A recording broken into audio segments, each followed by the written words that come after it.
program. Oh, So Fitzgerald always used to be part of it, but now that Fitzgerald's not doing, the sheriff anymore, He's trying to find a new person. he's trying to find a new person. So today It's Phil's interview. Bill's turn. I think they should have Phil and Joey. Once a month. I'm Oh, they gonna get call, along. I know they do. I'm gonna call the meeting to order. Oh, sorry. Somebody that knows more about meetings than me, what's the procedure when we don't have a quorum? We have coffee and donuts from the chair. We sing a hymn. We do. Okay, him. You bring, August, you're bringing donuts? Okay. Okay, Stuart Agenda. that's gonna be on the agenda. bringing donuts. Yeah, we'll go ahead and do the pledge and then we'll dismiss the meeting, I guess. I will put that in bold, huge lettering. Yeah. Judge Stewart to bring donuts.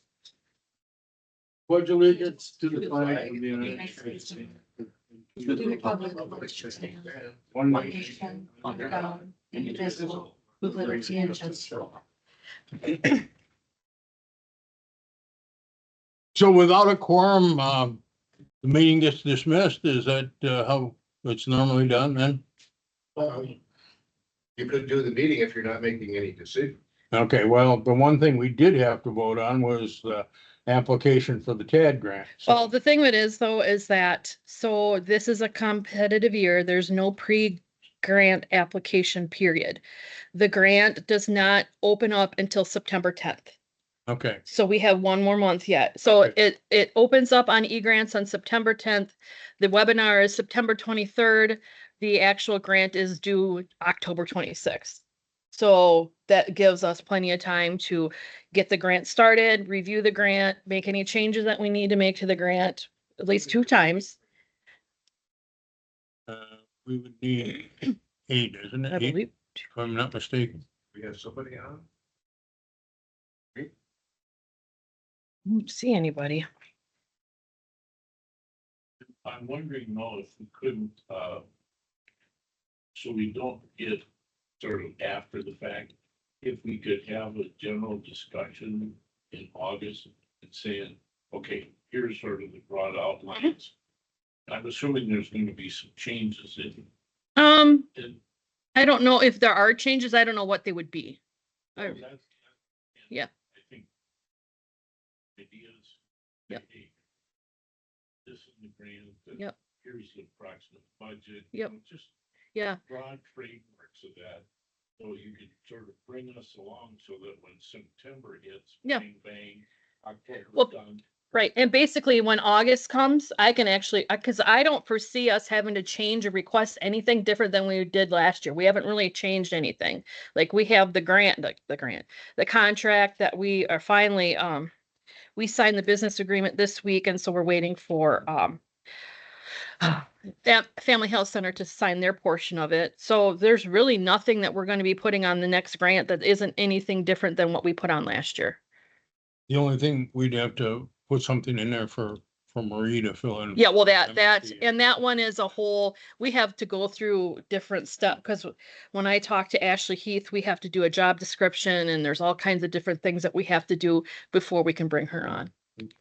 So, Marie, our past graduate, completed her MRT facilitator training. So in order for her to be a participant or a fill-in for when Rich is gone, we have to go through all the motions of getting her approved for the position. So then we would add some money for that, but it won't be a lot because it's what, $15 an hour for Time. times 52, because it's an hour, maybe 2 hours a week, Yeah. every week. She already is a county She's employee. County employee now. She works for ADRC driving and the Meals on Wheels. So she already works for the county. She's actually worked for the county her whole entire time in recovery court. So that part of it is already done. We just have to do a job description and go on what kind of rate of pay that she will get, and then present that back to Ashley Heath, and then she will guide me on what we need to do after that. And then we will kind of rough estimate what she would get paid, because she wouldn't be every week. She would be whenever Rich is gone, Right. kind of thing. And it's the kind of thing where you know, she would have to fill it and she would have to come in sometimes when I was here just to keep her hand in, so to speak, and then she would have to, probably it'd be a good idea if there's a monthly fidelity call that, MRT does on the various steps, and that takes about 45 minutes, so, and basically with her still being a county employee, it's like me, that's not my primary job description, but I put in for Kind of what loud. amounts to about 4 hours a week for MRT. That just gets paid out of their MRT. That just gets paid out of their MRT. Oh, that just gets paid out of their MRT. Oh, that just gets paid out of their MRT. Oh, that just gets paid out of their MRT. Echo? A little bit. So that portion of my wages gets paid for out of the grant. And, you know, so that,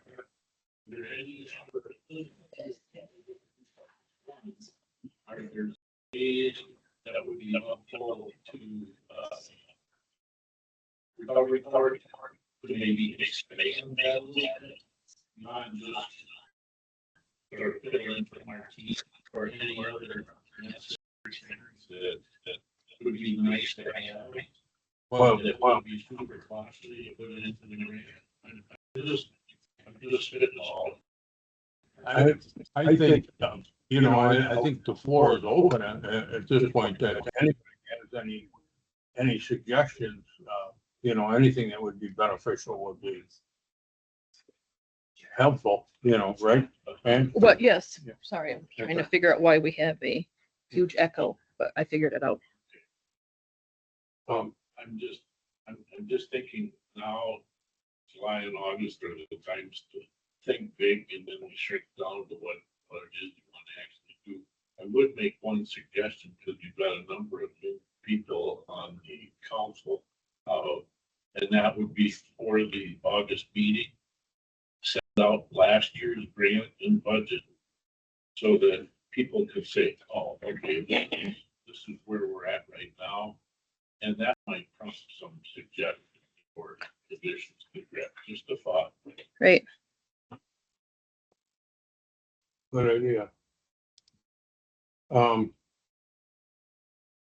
There's not, we went through the program review, last month. Judge or Angie, you wanna go over that at all? Did we make any changes or? I don't think so. So, Basically, Fam, problem solving discussion. Yeah. family health center contractors. that- Like I said, everything is back in their hands right now, waiting for them to.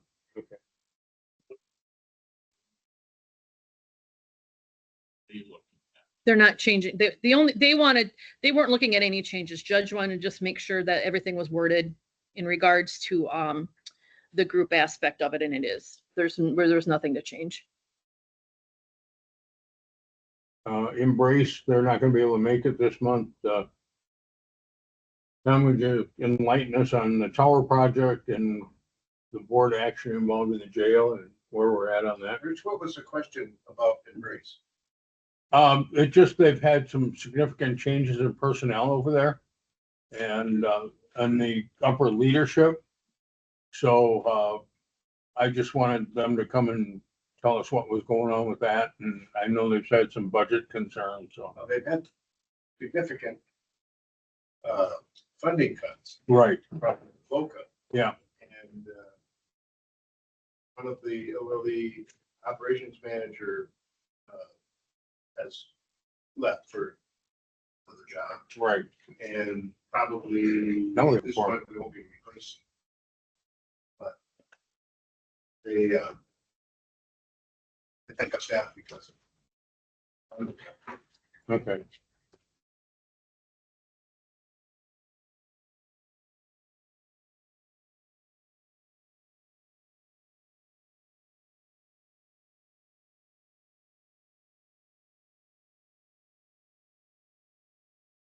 We're back up, because it appears we have a quorum right now.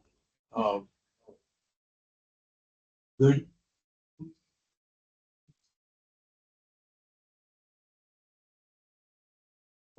Yeah. Oh, yeah. Judge Barna wanted us to put on the agenda this month, for this group to vote to apply for the TAD grant, funding for recovery court. So just, to vote on going ahead with the application process. So, does anybody want to put that forward as a motion? I'll move that we should apply for the TAD grant for treatment court. And do we have seconds for that? The motion been made and seconded. All in favor? Is there any discussion?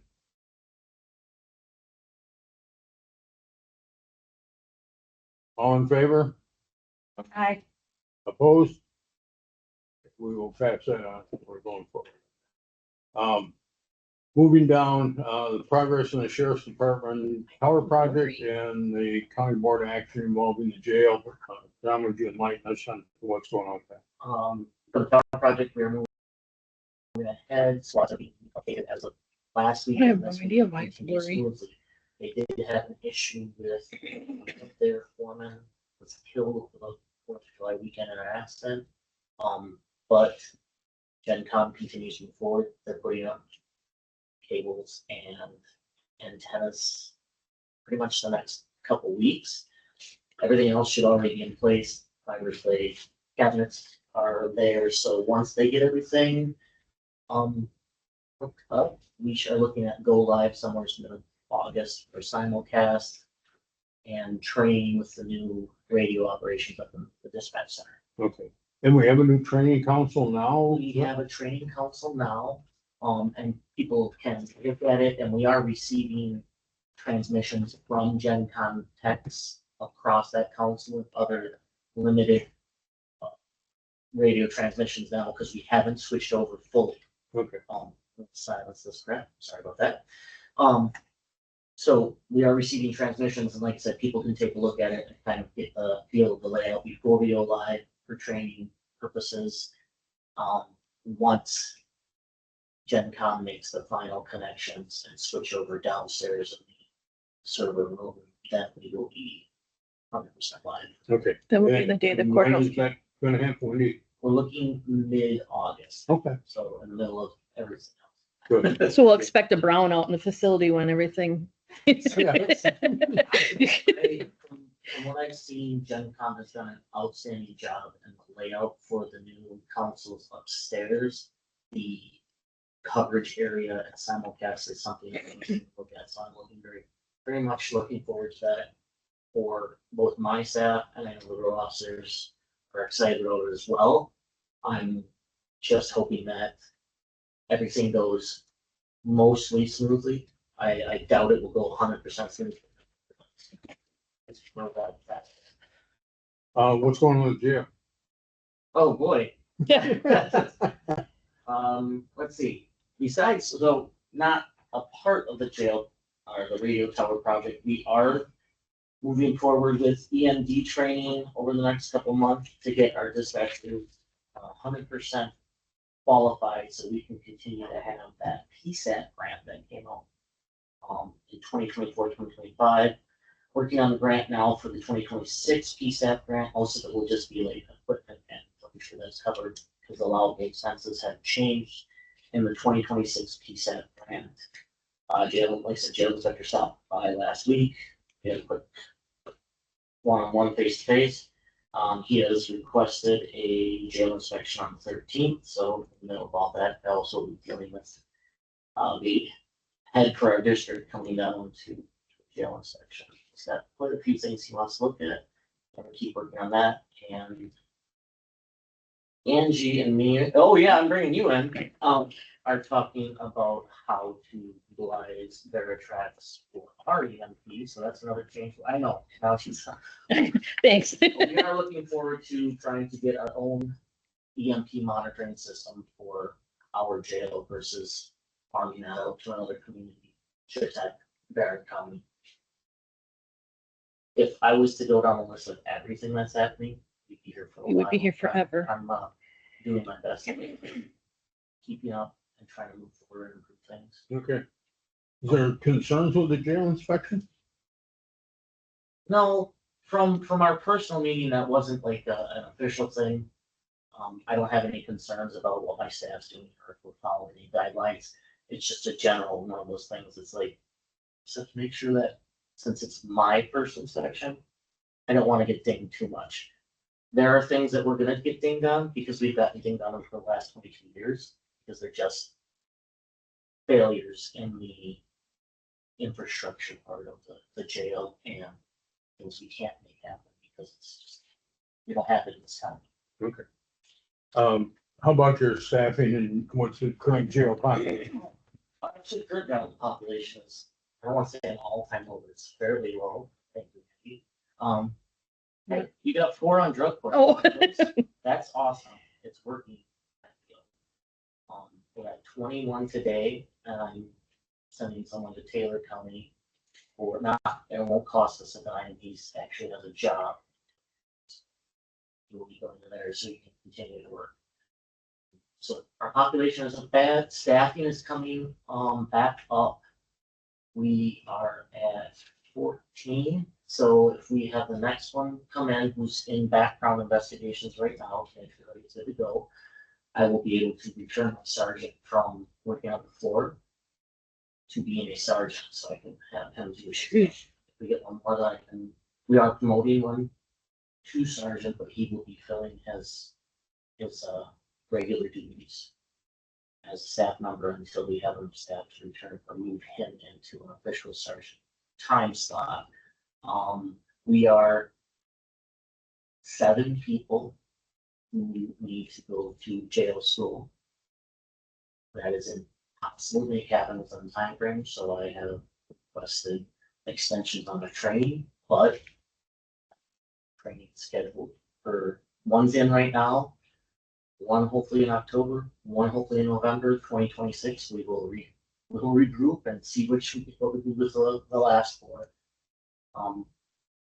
We are undermanned for dispatchers because having 2 people be certified dispatchers to dispatch out of a 3-person crew with over 50% of our people being new staff, it's impossible to have. We need to get that done, and we are only training and one coming up for training for that, on duty. It's our goals so we can accept that PSAT grant. Because if we don't have 2 dispatchers at all times, we're going to lose the ability to get that grant and continue to access further grants from the state for 911 upgrades and services that's been money we can't turn down. That's kind of So Tom, you're talking about 2 dispatchers in the chair at all times, or just 2 on available. You can't, with current staffing, there's no way you can ever say, yeah, 2 dispatchers and the required 2 staff outside of the control center. Yeah. We run with 3 people, unfortunately. 1 in the chair and 2 on floor? And the one on the floor is also dispatched by, so emergency comes, call them off the floor. Not an ideal situation. It's our staff situation. Something better arises. It's always been my concern, with my history is seeing the jail and dispatch commingled, so for lack of a better word, I guess. And I firmly believe that those should be 2 separate areas, separate. Do you see that happening anytime? I have not seen or heard any, other than talk, there has been no movement on it. It's been talked about forever. It's been talked about since I started back when Mark Thompson put jail. Triggers like we need to separate the jail and dispatch. And that was 03. So 0 movement. Like that's never been like there hasn't even been one step. The first part to separating the dispatch and jail would be, without interrupting services, would be to increase to 4 people on duty at all times. So then you definitely have your 2 dispatchers who's in the jail, and then split. Well, great, that's fine. We can make that happen. We would still have 2 dispatchers. We could still keep a control and 2 in the jail because we hire up for full separation. That's a huge expense. That's gonna be eligible. But yes, to serve the needs of the community from the correction standpoint and the emergency communication standpoint successfully, and like well, sorry, without making that word, that is the goal. The jail and dispatch should be 100% separate. But we can talk about a bunch of stuff. Yeah, I can just see about a million bad things happening as a result of That that. would increase the levy Yes, by significantly. more than We can't the afford it. debt service for building a new jail. That's the barrier there. But let me ask this, because I too think they need to be separated. It just needs to happen at some point, for a lot of reasons, including liability. But one of the things that I would like to hear in this discussion, because I've not heard it, maybe it's been discussed by the board, but in terms of what's being proposed for a jail, obviously that has to be configured for what your system is going to look like. And are those things going to be separate so that this facility, if it comes to fruition, can accommodate that split? Or is it anticipated right now, we just have new place for the same people doing the same jobs? So the proposition for the facility's been cut down. Sorry, the proposition for the original facility has been significantly reduced over the span of its discussion. We are not gaining a lot of space for the price now that we are looking at. The discussion so far in the ad hoc committee for building the jail has been same thing we talked about, the separation, but seeing as such a cost for staff would be that you basically would be the same staff and the same procedures into the new facility. And then maintaining the equipment over here to look forward to at some point down the road to remove dispatch and 911 communications from the jail. Said, that's a staffing need. That's where we should have been years ago, was looking at staffing first.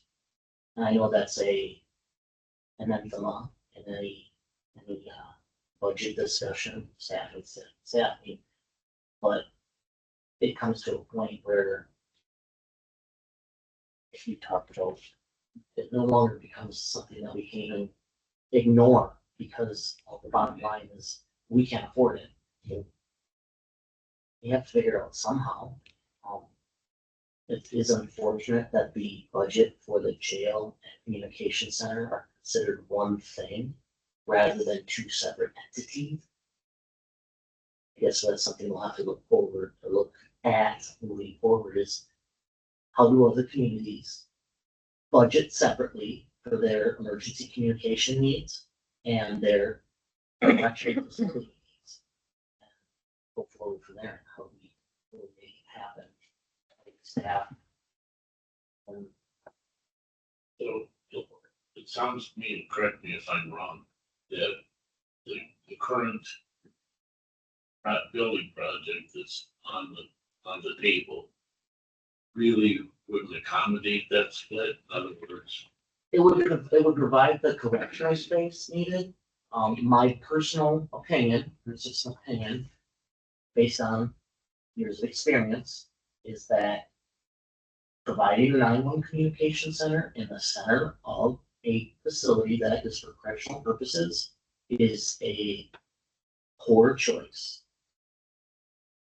Like I said, that's an opinion, not fact. It's just based on experience on when you take correctional needs and goals, and now you have a higher attention span for 911 communications. The one person that's actually in there at that time cannot possibly do it well. It is, Absolutely. and Angie, she worked for us for a time, and It, it'd be great. it's, I think if you asked any 911 administrator, or correctional administrator, or anybody else, like our jail inspector, other counties, they would say, what the heck? You know, you can't do it. I agree that the cost is significant, but when you think of the cost of not doing it and not having it, and bad things happen in jails, we all know that.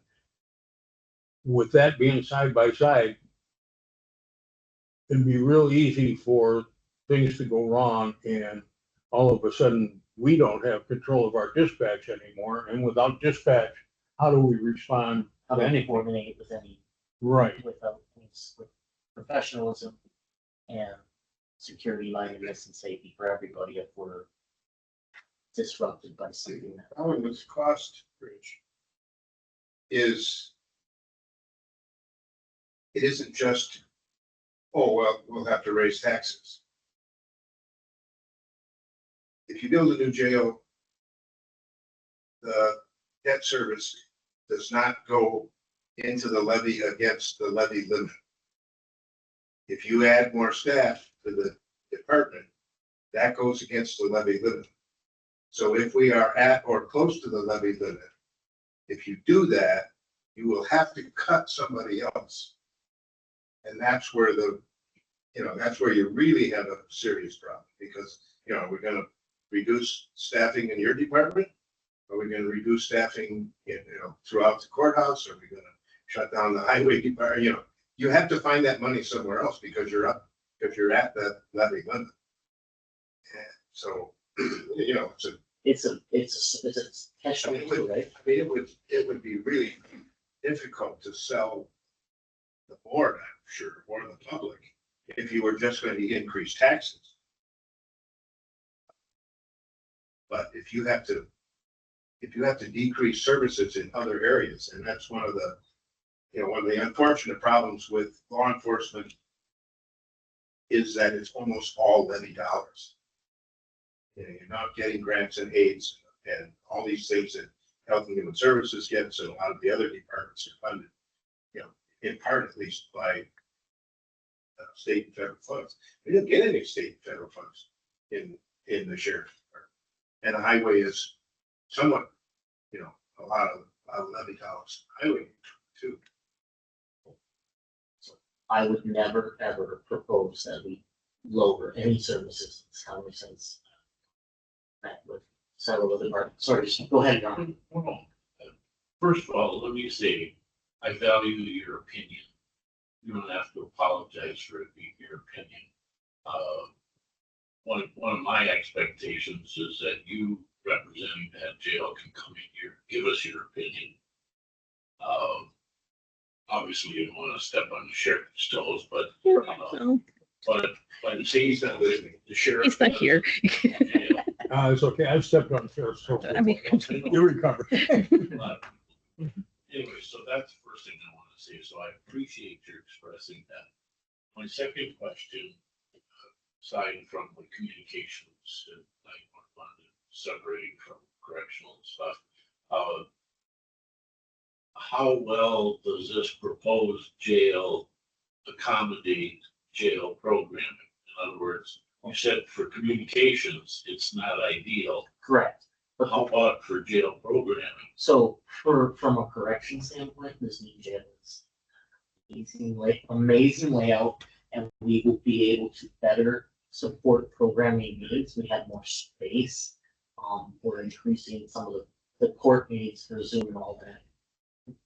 The efficiency of the jail will provide more time for the staff to move people around correctly and get people in a secure spot. When we talk about time and saving time with staff, those programs or any extracurricular thing we have to do in that facility becomes easier to accommodate, right?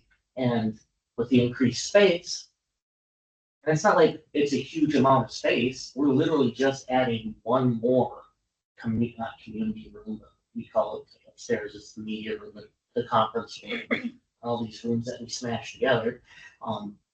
When you add just one more, like, okay, well now we can fit in a Bible study, while we're dealing with maybe Embrace coming in, or any other of the programs that my program coordinator, Tiffany Gator, is working on. I'm really happy to work with her. Of course, we're trying to move forward with more programming from an educational standpoint, or, you know, recovery standpoint, or religious standpoint. If we can provide a program reasonably, safely, and securely within the jail, we will do so as much as possible, because programming is where it's at when it comes to a corrections standpoint. We can't just put them in a room and say, yep, they're gonna be better when they're done. I think that anybody here would agree that that's not how it works. Prison dollars pay for better programming. We don't get that. It's like people say, well, the jail's a temporary place until they get to prison. Not everybody's gonna go to prison. Not everybody's gonna have that chance, which is a good thing, but at the same time, we don't have the same amount of time, and we don't have the same amount of people to provide all the amazing services that are provided in a well-maintained prison. But if we can coordinate and make something happen here for those people, maybe they don't come back to us. They go back into our community to be successful. That's great. I don't care if my population's 1 in my jail. I have to staff it just in case people do get arrested. But if people are out there doing their job, living their lives with family, not falling under the siege of criminality, addiction, great. That's we're humans, right? What the accommodations in this plan for, visitation of inmates? Because having done that a number of times over the years, it sucks. We can't go with like physical contact. I don't know, and I understand that, but I mean, the facility has to accommodate. For example, when I go to visit somebody, I'm talking and everybody's listening in who's sitting around there. There's no privacy between myself and the inmate that I'm trying to talk to. And then the phone always goes dead on me. Hopefully that isn't an issue. Obviously, we're gonna have a new facility, so like right now we have SIDNet and we have equipment that has increased the opportunity for inmates to have visitation with their family remotely. When you take a new technology and you put it in an aged facility, it doesn't operate as efficiently or as well as it should be. So hopefully, if the infrastructure is prepared correctly in the facility, we'd be able to have less interruptions. If that makes sense. Increased privacy. It's still going to be similar to what it is now. The other privacy thing that would actually be our facility would be lawyer visits and visitation with their defense attorneys. That's being improved with spaces and accommodation with that.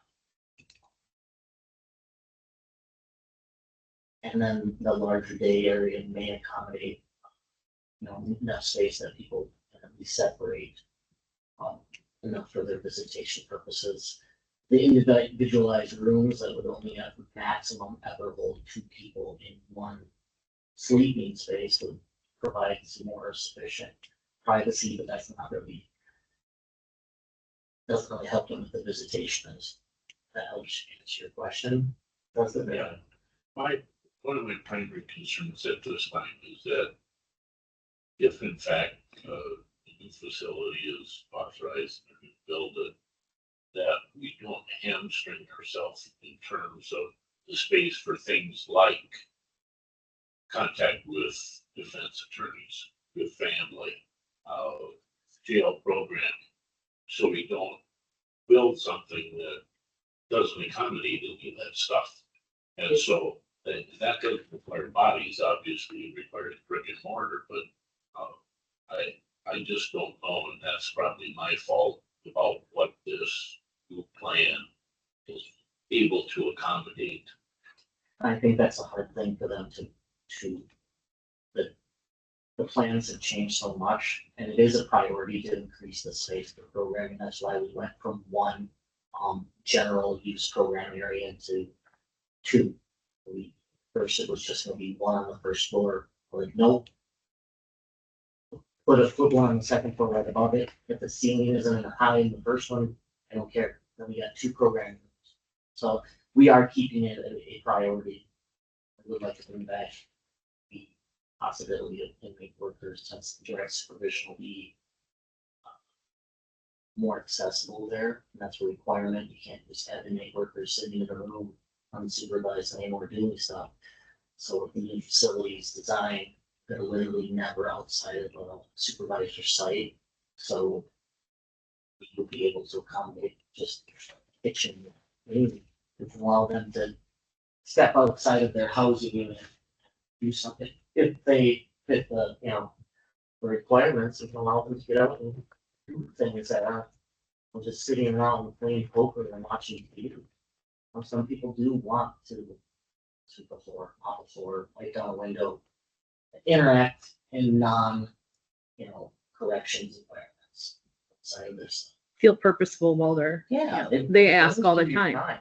They ask You all the can- You time. can sit at the ball Yeah. or do something, and most of the time, in general, most would choose to go do something that will just take their mind away from. Transportation to and from court, has that been moved at all? That's a harsh thing to talk about. It has been such a poorly viewed thing when we talk about secure access to the courts. Everybody calls it the skywalk, and I think that changes the connotation about what that area actually is. It isn't about, having a pretty little skywalk for people. This is about not letting inmates outside the facility, putting them at risk and the staff transporting at risk, and the long-term investment versus the short-term investment.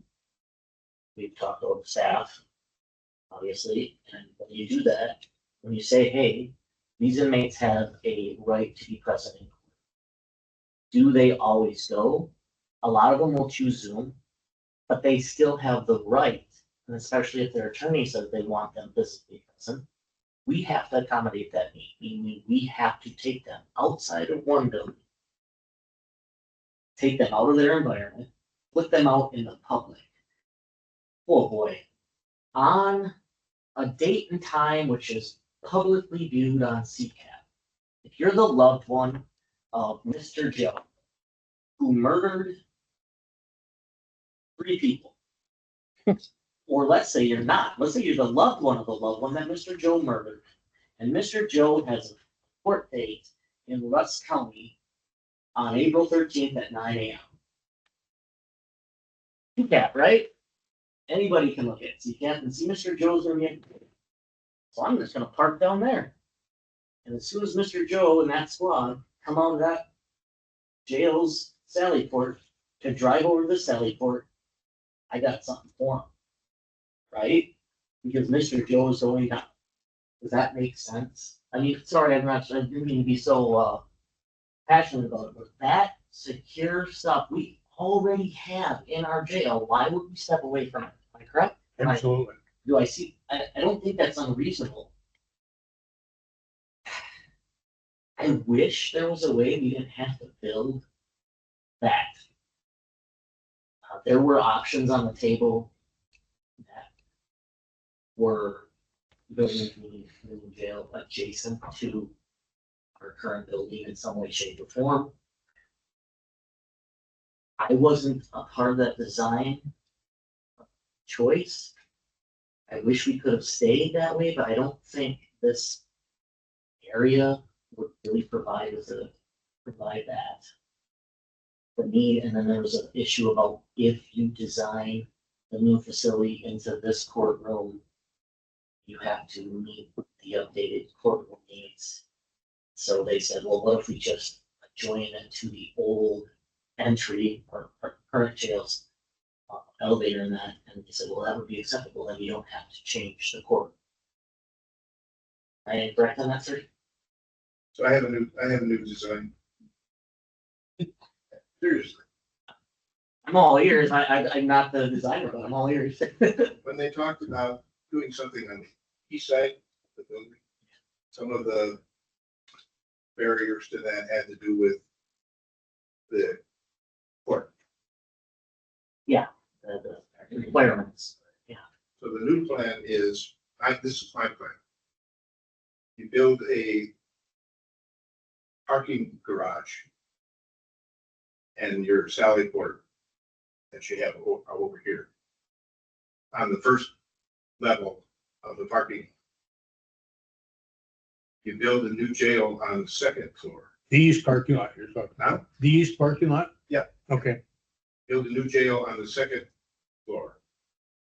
And you build a new court services on the third floor.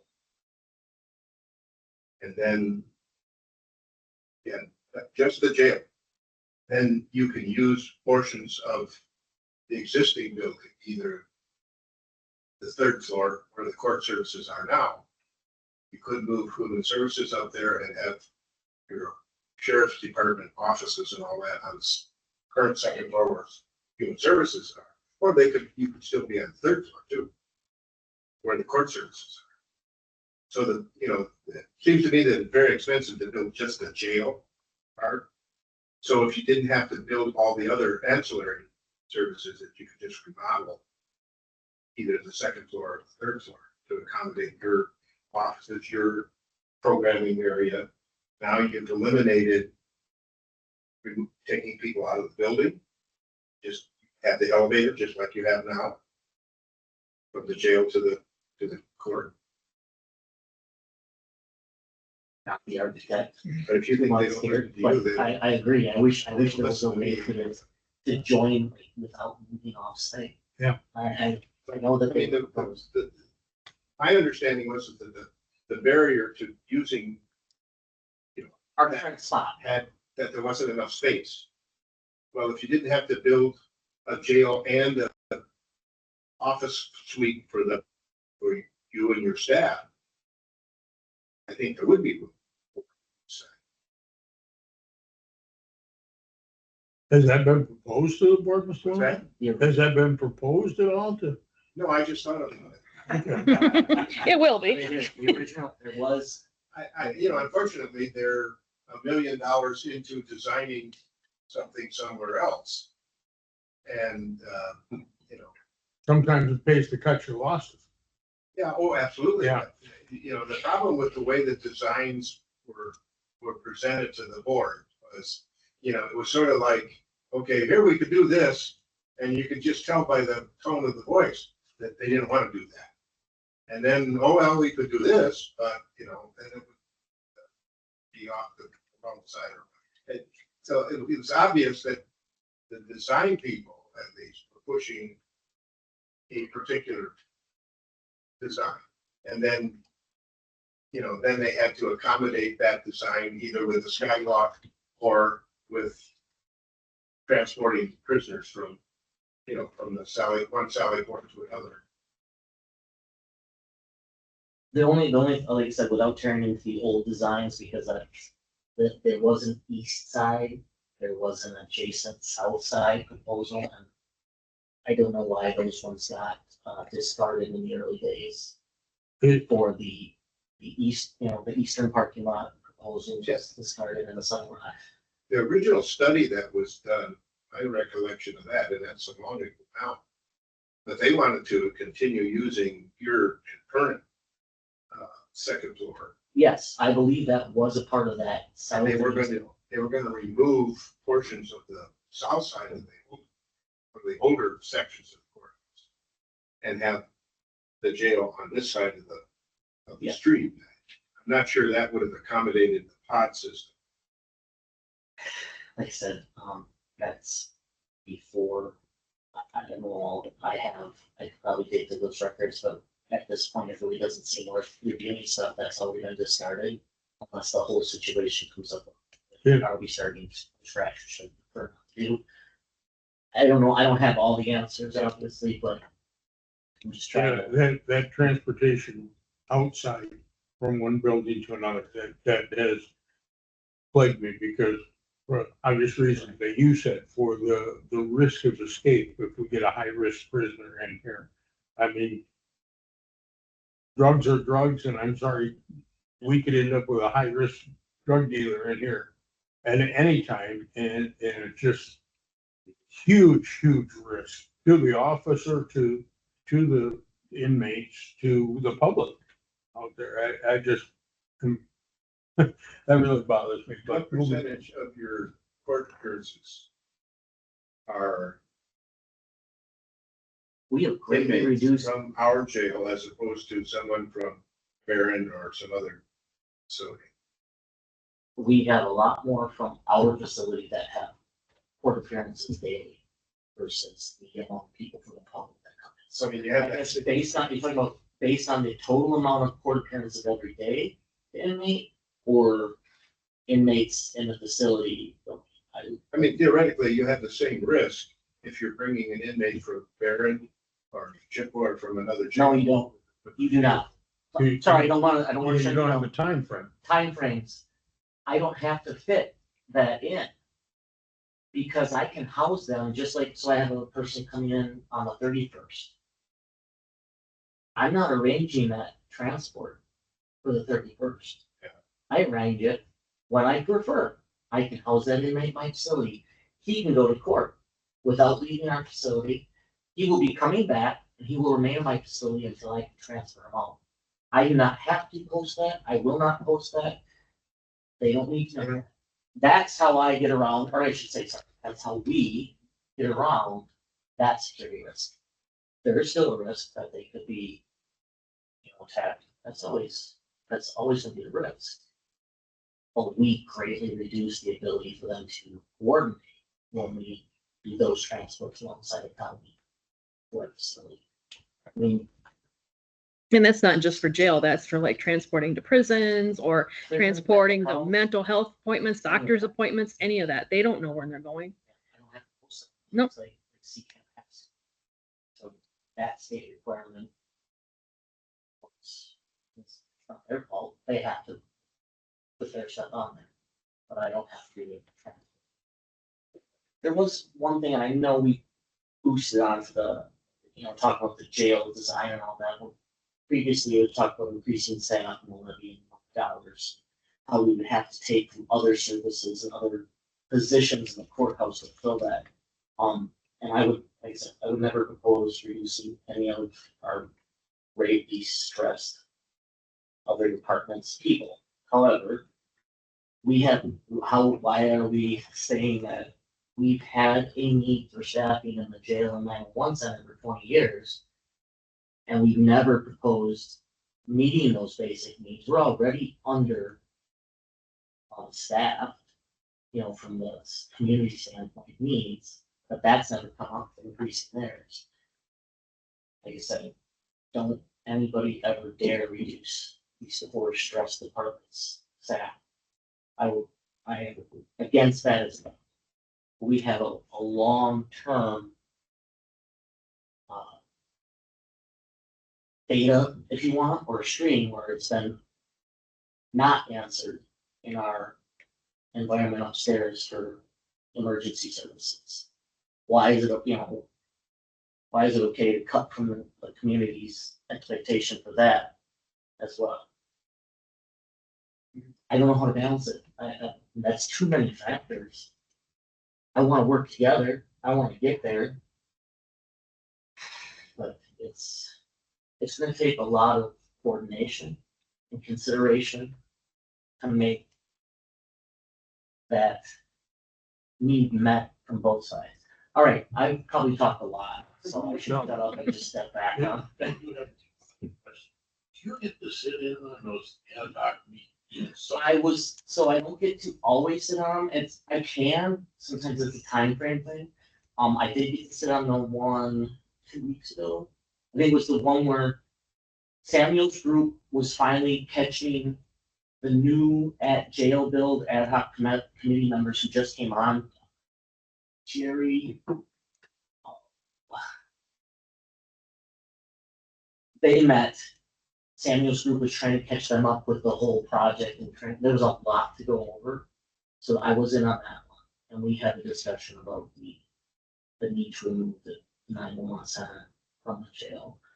And if they want, I mean, I'll give them as much help. If they got questions, I'm here for phone calls, emails. I want to give them good information. I want them to make an informed decision based off of good data versus, like opinion. Institutional wisdom. Yeah, it does go without saying that somebody who's been doing a job for a long time usually has good information about how that location works. That was called Walt Good. Remember Walt Good? Yeah, I do. He used to work here and clean the building and fix things. If I was to say, well, I don't know what's going on, the power winks out at 3:43 every afternoon in dorm 4, you'd be like, oh yeah, that's because of this. Why? Institution. You get that forever. So what I'm hearing is that this new facility, you'll have an area for staff, you'll have all your cell monitors. But you're still intending to move dispatch over there. With your communication is sitting right here. You're gonna maintain that communication until opportunity happens to staff. So you're gonna end up with 2 communication centers, one that's just gonna be mothballed. I mean, if at some point they say, nope, we're never separating, you really got no facility. So, and it is like it's that. I think the whole 911 center goes to shut down. Reconstruction. And then the technology is such that you can't mothball communications long. And it just doesn't work. You can't integrate The challenges we have are vast. it. There, that's huge. It's a lot, but Yeah.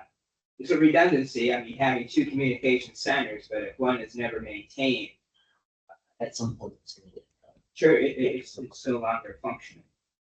And we're stuck without an option to move out without completing the building. Mm-hmm. There's not space. So the question is, long or short, what can CJCC do to help? Mr. Willingham, Judge, any thoughts on that? Okay. What can CJCC do to help with these issues? Well, one thing, we can listen to people that work there every day and get that input. And there may be, and I understand that this committee doesn't have any authority, but we have power in the sense that we represent different facets of the community, all that have some connection to the jail and, policing in this community. And we can make suggestions. We can have resolutions. Like the fact that we have these adjunct or Ad hoc. ad hoc thinking. And that doesn't provide for you or a representative of the jail that knows what's going on, what you want to accomplish, what's the best way to do it. Sitting there at every meeting, probing, and being available to answer the questions. I dare say you're not going to get a lot of emails or phone calls. My perception, this is my opinion, is that committee and these folks that are working on the facility plan are doing so in pretty much isolation. That's my thought. That's what I see. And to me, that's dangerous. So if this group can come forward and say, look, we resolve that and we send that resolution to the board if we vote on it. I mean, that's one thing that I think we need to do and insert ourselves in this discussion. Because outside of asking you a few questions, maybe when you happen to attend, I don't think there's anybody else that you're being consulted. There's a major disconnect and a lot of bells that can't be unrung.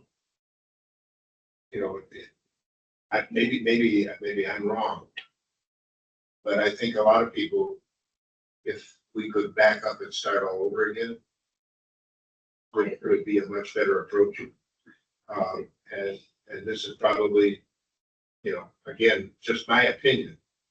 But I really feel like the Samuels group did not serve us well in their presentation. I also think there should have been more questioning of employees up in the jail. Like, what would work for you? I mean, you're gonna get a long list of people, but at least you're allowing the jail, speaking from somebody that worked in the jail when this all started, nobody came into the jail and said, hey, what would work for you guys if we were to put in jail? Granted, you're not going to be able to make the demands of every person. Like, for instance, a $3,500 massage chair in a quiet de-escalation room that you can go into if you have a high risk call. Not going to happen, but it happens in other. I just know this for a fact. It happens in other authorities. Lower County has. Yeah. Are you talking about the board? No. Like, Design group. anybody, like, nobody, as far as I know, even said anything to anybody in the jail saying, you know, didn't ask for any input. Like, not me, but at the time, we as jailers, dispatchers, we're going to be the ones that are going to work in there. I mean, would I build you a house without you seeing it and asking you what you wanted in it and then expect you to live in it every day? Yeah, yeah, right, exactly. So I think there should have been at least more input allowed from the jail workers. Like, what would work for you guys? I attended all of the 3 of the public meetings. There's only 3. Sorry. No, I know. One in Warehouser, one in Hawkins, and one out at Jump River Electric, where the Samuels group presented and answered questions from the public. And again, those were not, I don't think they were well presented. And, and that's just an opinion. I would have rather had more information from the design engineers and not, more of a sales approach. But, obviously you can't undo all of that, but. This is what I have inherited. I remember George telling me at one time he asked if they could just close the street off. Close minor. Yeah, and so then the practicality of closing minor and putting the 2 blocks together. That wasn't even a thought. I mean, that can't happen, which would have basically solved all your transportation. You just pick the south wall out, away you go. And you're only missing, half a block. Yeah, I don't think, that was a city sewers. Yeah. that was an issue that had a couple of ancillary issues attached to it. Would have required the approval of the city. Mm-hmm. Would have required moving a lot of city utilities. You can't build a building over top of the street and have sewer and water and all other things underneath it and all that kind of thing. But you're not gonna do it with a skywalk. What's that? You're gonna build over it. Yeah. We won't have to move. You wouldn't have to move anything. Basically, and so, the idea that you just said, let's have a garage under the first floor. You have a street under the first floor. Yes, you could. Yeah, I mean, the Instead of a possibility- skywalk, you could have a whole building Sure, over top of it. Yeah. Yes, absolutely. and enough concrete that you don't have to worry about setting off a bomb underneath it. But the other issue was that because the city and the county are participating in urination tournaments, a whole bunch of other issues, from animal shelters to to libraries to Potholes. storage buildings, everything else. It's really hard for one body to persuade the other body to do anything. even if it would be benefit both. That's just the way, that's the Yeah, reality. that's politics, that's the world. I do appreciate your PC on that. Urination company. It's his Yeah. favorite. It's his favorite phrase he uses. He's 100% correct. The clergy approved, That's right. Yeah. Yes, that's homily or a sermon. I do love. I may have been a little more pointed in my discussion. Yeah, I was there. I was there when the design company came in and walked around and not once said, hey, this is who we are and what we do. And you know, two bodies are having a urination permit and somebody else is getting wet. And you know, we're looking at spending millions of dollars without adequate input, I believe, and without exploring adequate alternatives. So, you know, we don't have a quorum here anymore, so we can't vote on a resolution, but I would certainly like to carry this forward in the next month and see if we can draft some type of resolution and or letter to the county board expressing these concerns. I don't know if that would make a difference or not, Mr. Willingham, but I just don't, I don't think we're serving the public. I don't think we're serving the sheriff's department or the jail or dispatch appropriately on this approach. And obviously, we have a good deal of public resistance out there that we've all heard and seen and what have you. And a lot of it is the public is, no, we don't want to spend the money, but a lot of it is perhaps they look at it and say that's not adequately serving the taxpayers either. I think one thing we have to keep sight of is that this is not just a jail project. It doesn't just affect the jail. It affects the whole criminal justice system, which is designed in part to protect the public and make this a safe place to live. So it's a lot broader than what that building should look like.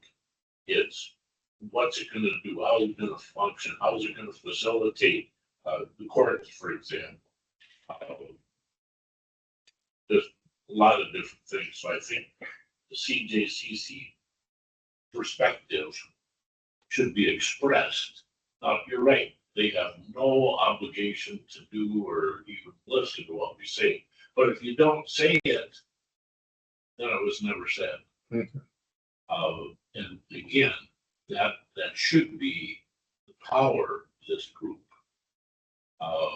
by who's represented, and we have a quorum.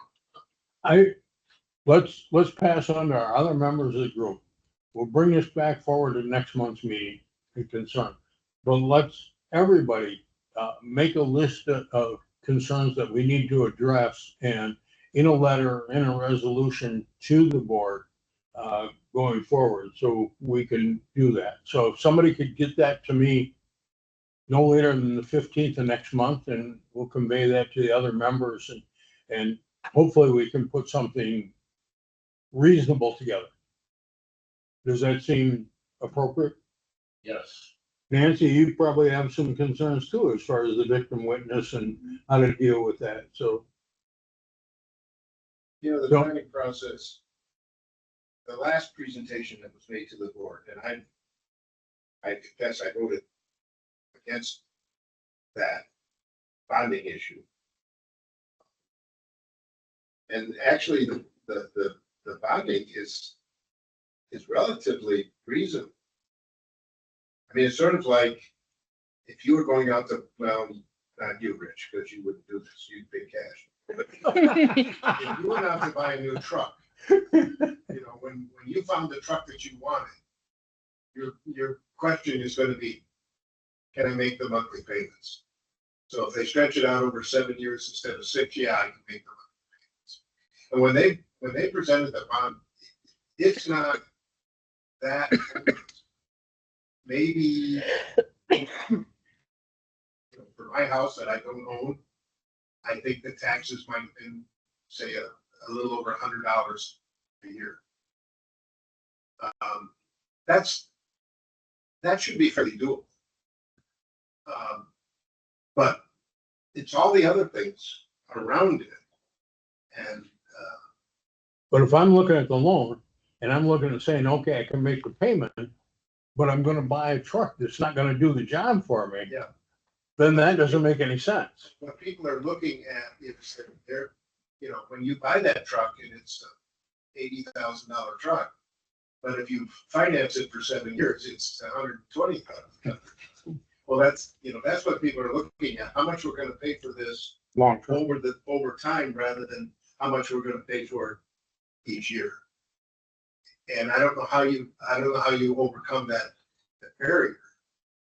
I guess, does the truck have a 10-year, $100,000 or 100,000 mile? warranty, or is it a 3-year, 30,000? Yeah. Mhm. And there's, I know that's a weird, analogy, but actually, it's kind of the same thing. Are we gonna get Yeah. a Ford Festiva, or are we gonna get a Dodge Ram 3500? I'll go with the Ram 35. I know, right? You know what I drive. If you look at the history of the process, yeah, it started out, they were talking about 90, a 90-bed facility, Yes, that was the original. and then that got reduced. So that right away creates the impression that if we listen to some people, they're gonna try to sell us something we don't need, or more than what we need. We have, had to cut back and reduce here and try to get the cost. So there's just a lot of psychological issues involved that, trying to wrestle with those are really. And while it's not a part of the current bill or like anything that my opinion, I guess, I can understand their proposal for a 90-bed jail from the standpoint of revenue. We, for our community, don't need 90 beds. And maybe, when we said that Ford Steve is fine. But if we have a 90-bed jail or a 3,500, we can use it for business purposes. I can tow that trailer that holds all my stuff, or we can house inmates for the state or federal levels. That's something that has been done in the past. We housed for Washburn, because first year, the first 5 years, we used to house up to 17 people from Washburn. And I think at that time it was like $60 a day, which isn't huge, but the rate has significantly increased.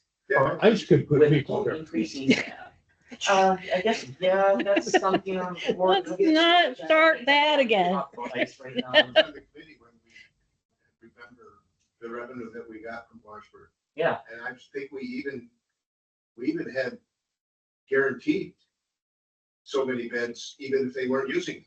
yeah, we held 5 at minimum, even if they had not.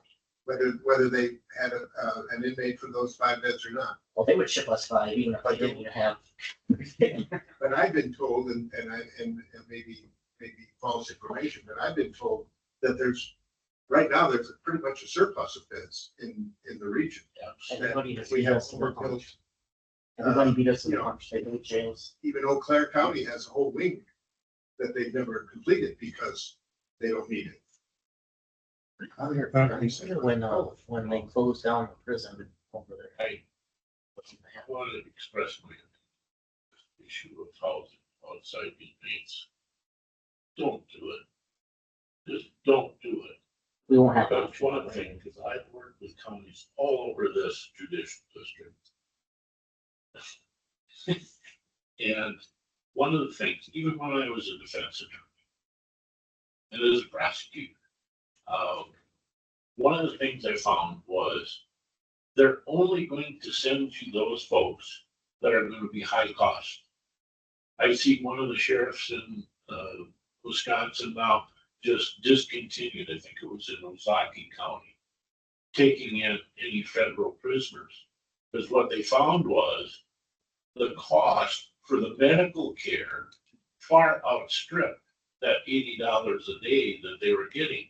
So all of a sudden, you got more doctors, you got more nurses, you got more transports, you got whatever. And I can tell you this, they're more of a problem. They don't mix well with local folks in your jail for the most part. And they can, I've seen the lawsuits against jails that were trying to accommodate prisoners that were state and federal prisons or prisoners. And it just doesn't end well. I used to be corporation counsel and the additional liability we were taking on. We were already, the last figures from, prior sheriff that we have are up to 100, I think it's 128, I still got it on my computer, was $128 a day. That was just average. Okay, that wasn't a high cost prison. Okay, and so I'm just saying from personal experience, do not go down that road. It is not a money maker. And coming from a county where we built a 160 bed jail, 160 beds with that same attitude of, we'll just fill them up with other people. I would It prefer did not number work. house. And that jail population in that county, and I think we built in 80.